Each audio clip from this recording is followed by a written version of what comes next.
Hello, I'm Ron Scalzo, and I'd like to welcome you to the second Joy Bob Ross podcast episode.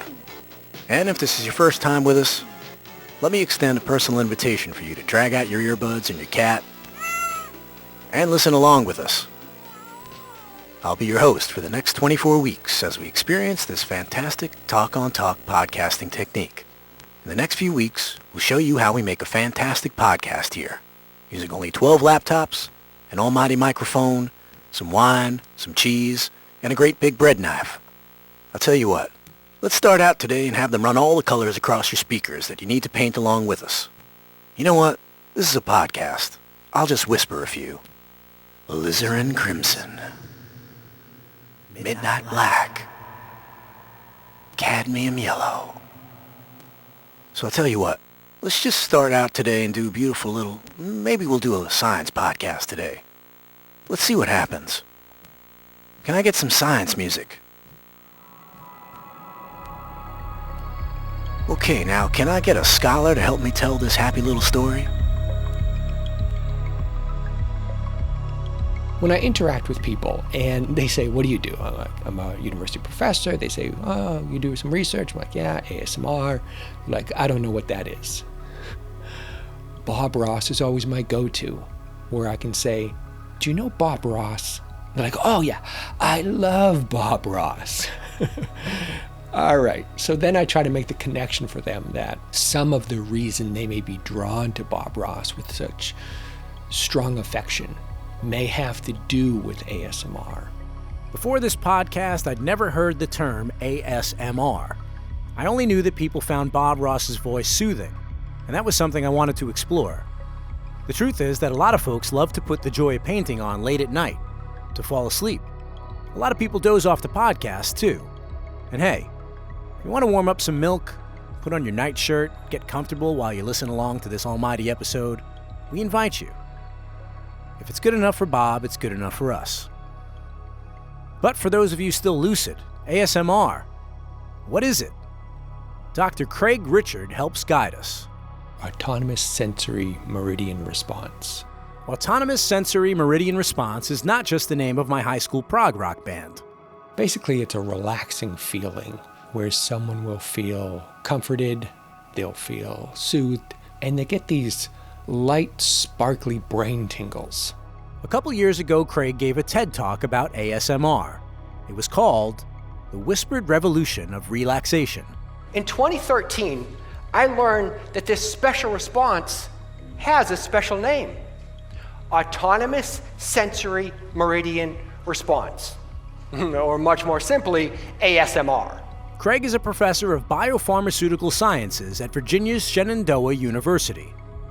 He explains that ASMR is triggered by gentle sounds and movements. And an important aspect of that is the context, that the person that is doing that gentle voice, the person that is doing those gentle sounds, has a positive, very kind personality, and they're providing personal attention to the other person.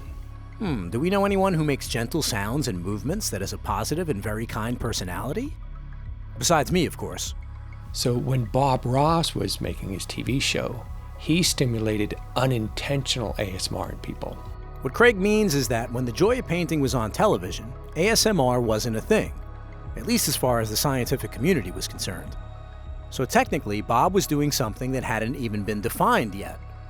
All we knew is that it made us feel good. In 2010, well after Bob was gone, the term ASMR was coined. A few years later, it was on Craig's radar. I was listening to a podcast in my kitchen, and the episode was about autonomous sensory meridian response. And I'd never heard that term before that podcast episode.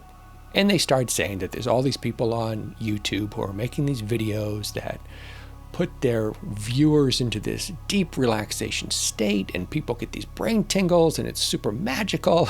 And I was about ready to delete the episode because it sounded like a lot of mumbo jumbo to me. I was like, I'm a physiologist. I've never heard this term. And then they started giving examples of things that are reported to strongly stimulate this ASMR feeling.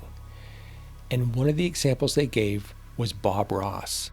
Maybe on this little hill, there lives a happy little tree right here.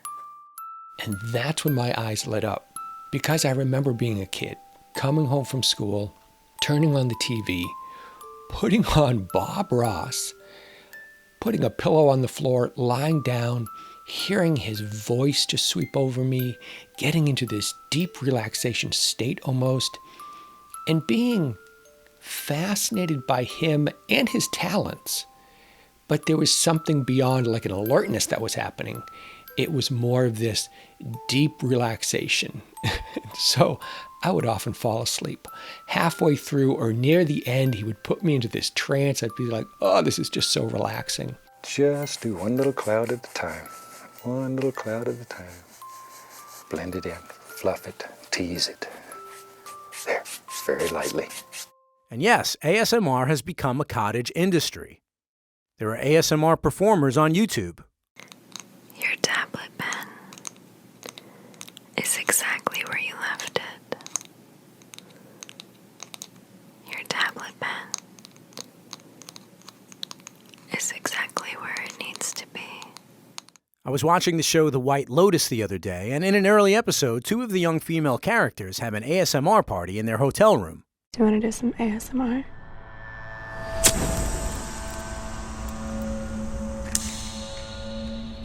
And these are just strangers, comforting people. And Bob Ross has helped me realize it's the personality that really is behind it. It's an odd and interesting rabbit hole to go down.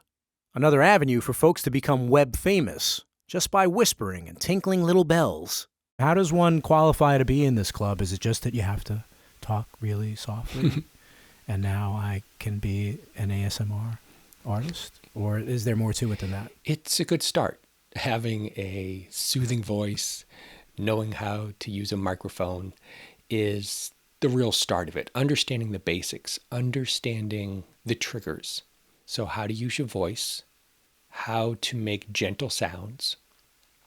And it's not self-evident to a lot of people because they'll start these ASMR videos and then they'll like drop their pen in the middle of it. They're like, how are you doing?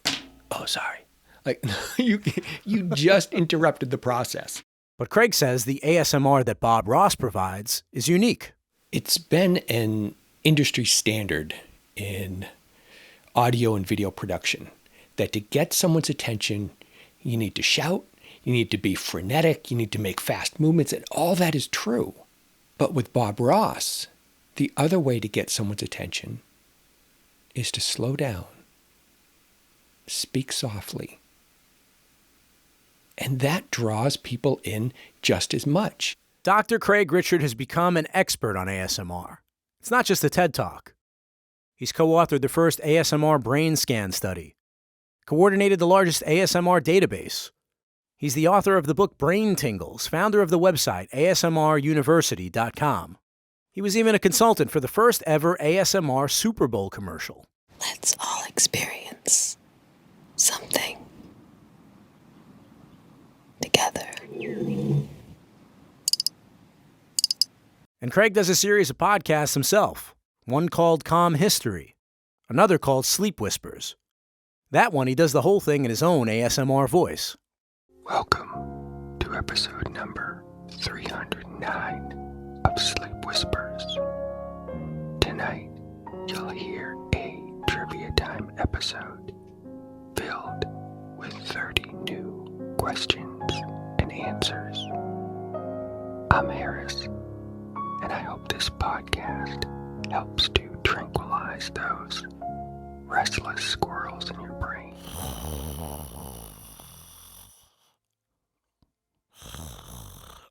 Sorry.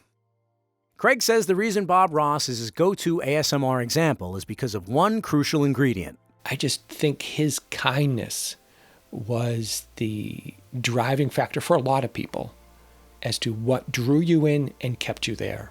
And it's Bob's kindness that kept Craig watching and admiring Bob, even though he doesn't paint. You're not a painter. Were you ever interested in the artistic side of the joy of painting? I've never tried to do a painting in my life, which speaks to exactly what you're saying. Why would I watch a show about painting repeatedly unless I was getting something else from it? I definitely was impressed with his painting. He's extremely talented. I would be amazed at what he would do. He would start putting up one of those shacks in there. I'm like, no, don't put in the shack. You're going to ruin it. And then it would still come out looking beautiful. But it was the entire moment of being pulled into, I wouldn't say his world, but just pulled into his personality. That he's got the voice. He's making these gentle sounds on the canvas. And then he would turn to the camera and say something kind and say something meaningful. And for me, what I was experiencing wasn't a painter, but a person. And not just any person, but a kind person. You know, it's like in life. You got to have a little sadness once in a while so you know when the good times come. I'm waiting on the good times now. And maybe it's that same quality in Bob that provides security and the occasional catnap. You can feel the kindness of the individual. And that kindness makes you feel safe. And I think, to dip a little bit into a scientific hypothesis here, is that when you feel safe, your body gets a very basic signal. This is a good time to fall asleep. You don't need to love to paint to learn lessons from Bob Ross. You don't need to love to sleep either. He's not just teaching you painting, he's helping you think about life. He has these little philosophical statements. Anything we don't like, we'll turn it into a happy little tree or something. Because as you know, we don't make mistakes. We just have happy accidents. I think he's one of the most, beloved individuals in the history of television. He could probably run for president and win. Now, I don't think Bob's eligible to be commander-in-chief. But hey, let's all write him in next election and see what happens. Let's see what happens. When Craig does his ASMR TED Talk, it only reinforces how recognizable Bob is. When I just say the two words Bob Ross, it is not me that gets that cheer. It is Bob Ross. The thought, the visual that people have, the memories of Bob Ross, you could feel it uncanned all of a sudden from the audience during the TED Talk. If Bob Ross knocked on my door tomorrow and said, Craig, I'm a little short on cash. Can you loan me $50? Bob, not a problem. I totally trust you. There is no red flags to me about Bob Ross.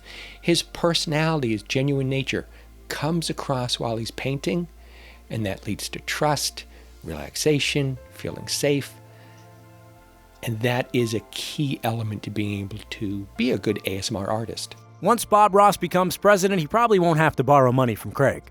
But until that time, he is someone who, even years after his departure, continues to tingle our spines, calm us down, and soothe our souls. So, in layman's terms, if we're all crying babies, then Bob Ross is our daddy. Well, I wouldn't put it in that words and tone. But it could be summarized like that. Yes, the way I would word it is, the things that comfort us when we're young still comfort us as we get older. So let's all take comfort in knowing that we can still watch Bob paint, still hear his voice, still feel his kindness, still relate to his philosophies about art, nature, and life. And if none of that does it for you, at least you can take a nice nap. This is Ron Scalzo, reporting live from my sleeping bag.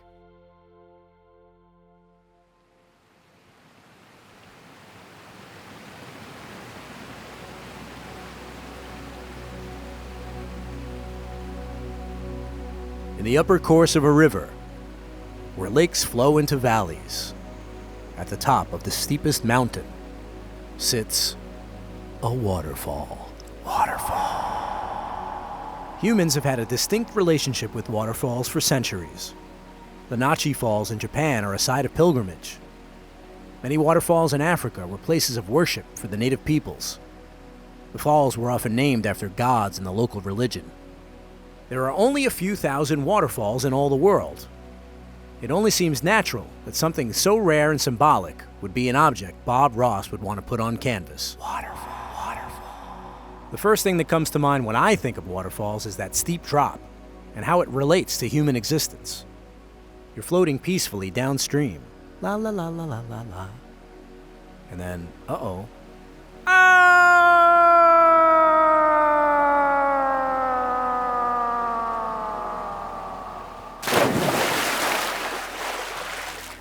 Here's the story of one certified Ross instructor who's using painting as a life raft during hard times. He'll tell us how Bob Ross has kept him afloat, all while showing us how to paint a waterfall. My name is Joseph Durham. I've lived in Ohio my entire life, and believe it or not, I only started painting about 11 months ago. I give Joe the benefit of the doubt. I can already sense his humility when he shows me a couple of recent Bobs he painted. They're awesome. He's got a big easel set up in a spare room in his home. It's colorful in here. A nice little space to paint. There's a life-size Bob Ross cutout in the corner of the room. A Bob Ross finger puppet with a big mess of Bob Ross finger puppet hair sits atop Joe's easel. You could say Bob is looking down upon you as you paint. Bob is everywhere in this room. I compliment Joe for his commitment and on how prepared he is. I actually just finished this Wednesday. Before, the colors were purple down here and a green down on the bottom. So I am so happy that I was able to get this done before this. Yeah, it looks perfect. It looks like it. I mean, we would have been fine no matter what it looked like, but I feel like I'm in Right. I'm in the Bob Ross CRI painting from home experience. All right, so I appreciate it. Very cool. Joe's going to tell us his story while he paints season 16's Waterfall Wonder. Let's have some fun. Maybe in our world, there's a big waterfall that lives right here. We're going to give you the bravery test right here. This is your bravery test. Let's see. If our waterfall lives here, this is just titanium white on the large brush. Decide where he lives. Touch, like so, and pull it down. Just touch it and pull it. What could be simpler? Touch and pull. There we are. And decide how big he is. Just pull him straight down. This old big brush will do some fantastic things for you. There. Okay. My family and I were going through a very difficult situation with our son who had become involved with drugs. We had tried everything. It was hard to see and hard to endure. And I came home one night from work. I could not fall asleep. And so I just turned on the TV, and of course, everybody streams these days. There was Bob, and I can remember watching Bob when I was younger. And I thought, well, why not? When you're down on your luck, inspiration can come from unlikely sources, unexpected places. Sometimes an interest just fizzles out, but other times... And I had to work the following day. And I remember rushing home from work. It was late. It was around midnight when I got home, and I could not wait to turn on Bob again. And then that interest becomes a pursuit. I want to paint happy trees. I want to make amazing waterfalls. I want to experience that. And I thought, this is so cool. But on top of his family commitments, Joe's got a job, and it's a hard one. He's a phlebotomist, drawing blood from patients inside an Ohio hospital. Joe's been pretty busy these past few years. And when he discovers that he can actually learn Bob Ross techniques from CRIs, he immediately wants to go. But he's in Ohio, and his work responsibilities won't allow him the 3 weeks to go to Florida. And then they announced that they were going to be hosting CRI classes in Indiana. And it was just like a godsend. And I jumped right on it. It was just such a blessing. You might notice Joe's voice tremble a little here. He's getting choked up. Not something I expected from a guy who was just supposed to paint me a waterfall. But me, I'm a sensitive cat. And as I try to hold my own tears back, I recognize how vital this is for some folks. I do this 2 or 3 times a week, and any chance I get to paint, I do. It's amazing. You take a blank canvas, you put out 13 colors on a palette, you have 5 or 6 paint brushes at your disposal, and when they watched Bob early on, you take a little bit of this color, a little bit of that color, and that doesn't make any sense, and by the time it's over, it's like, whoa, where'd that come from? And it's so neat when you finish. And so, with gratitude in his heart and a blank canvas before him, Joe Durham starts painting. I'm just going to take a 2-inch brush with some titanium white, and we're just going to create a beautiful little sky up through here. When CRIs talk to me about why they love what they do, they get spiritual. They talk about the wonders of the world. You can hear it in their voice, that undeniable enthusiasm. It's about like when you paint something like the Aurora Borealis and you put all that color underneath that no one can see, and you add a little bit of titanium white, and there it is. It's just... And they get that from Bob. They know all the quotes. They do all the things that Bob did when he painted. This was always Bob's favorite part. Unfortunately, I don't have a cameraman to get all dirty and everything. After beating the devil out of it, Joe reapplies his brush to the canvas. His sky is painted in. And, a little sooner than expected, it's showtime. Bob always waited till the very end of his episodes to show you your bravery test. Well, he does it really early in this episode. At first glance, the thick white stripe that Joe's painted does not look like a waterfall. It looks like a thick white stripe, a happy accident. But then... At the end of every waterfall, especially a waterfall like this, you'd have a huge splash, right? Well, let's just do that. Let's see what happens. Especially a waterfall like this, Joe says. It sounds like Joe's envisioned a waterfall that's far from ordinary. This is an almighty waterfall. This is a waterfall wonder. But sure, let's see what happens, Bob. I mean, Joe. I'm going to take this little 2-inch brush like Bob would always talk about. And I'm just going to come in here and diffuse all of this. Just going to tap. As Joe taps away, I begin to see the light. But I wonder, is he making things better or worse? There's no structure to the clouds. There's no structure to a tree, really. They're the freest thing in nature, like Bob would always talk about. With the splashes in, Joe's waterfall starts becoming more wondrous. It's a good time to ask him how he's gotten so confident after painting for only a year. I painted my very first painting, and I was so disappointed because I had watched Bob, and I thought, I can do that. That's not that complicated. And then after the first painting, it was like, that's a lot harder than it looks. But it's really not. It's not harder than it looks. You just have to be willing to put the time and the effort, and you have to try. Anything worth doing, you can do. Bob always said it doesn't take years and years of art classes and talent to do this. You just have to have a pursued interest. And that's true about anything, really. It's not just passion, it's persistence, accepting the challenge. That leads us down these happy little paths. It's no different than drawing blood. You walk into a patient's room, and sometimes they're a very difficult stick, and you could walk away and say, I tried, but I just don't think I can. You have to keep looking. You have to find something and try to do it your best so that you're not hurting the patient at the same time. You gotta find the right vein. Exactly. And that's not always the easiest thing to do. At this point, Joe's painting has turned from thick white stripe to holy cow, that's a waterfall. Like Bob, he's moving so quickly, and all while telling me his life story. And that's part of the magic. Not just doing it, but doing it just like this. You clearly have a plan. Did you cram for this? You can tell me the truth. Yeah, I did. I didn't know which painting I was painting until last night around 8 o'clock or so. Yeah, we apologize for that. We're learning almost as quickly as you are, so...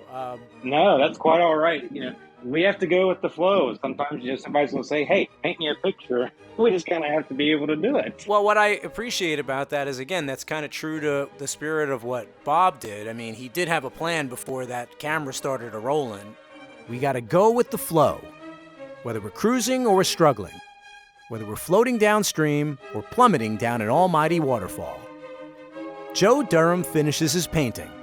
We laughed. We cried. Just another podcast conversation about seeking inspiration from Bob Ross and adding a little color to our lives.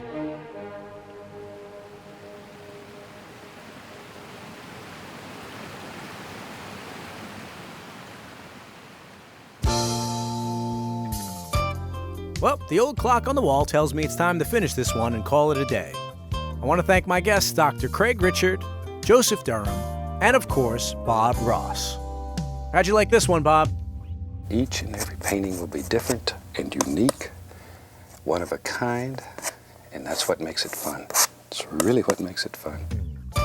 Remember to show some support for your local public television station. Say thanks for giving us Bob Ross and the joy of painting. We want to see your paintings. Use hashtag Paint like Bob Ross. Bob Ross certified instructors are the only ones that know how to teach you Bob's world-famous painting method. Don't settle for second best. Find the local CRI at bobross.com and then click Take a Class. Got your own Bob Ross story to tell? We want to hear it. Leave us a message at 866-FANBRUSH or tell us with your fingers. Send an email to podcast@bobross.com. And follow all things Bob Ross on Instagram at BobRoss_The Joy of Painting. The Joy of Bob Ross is produced by Lonely Weekend Productions in partnership with Bob Ross, Inc. Bob Ross name and images are registered trademarks of Bob Ross, Inc.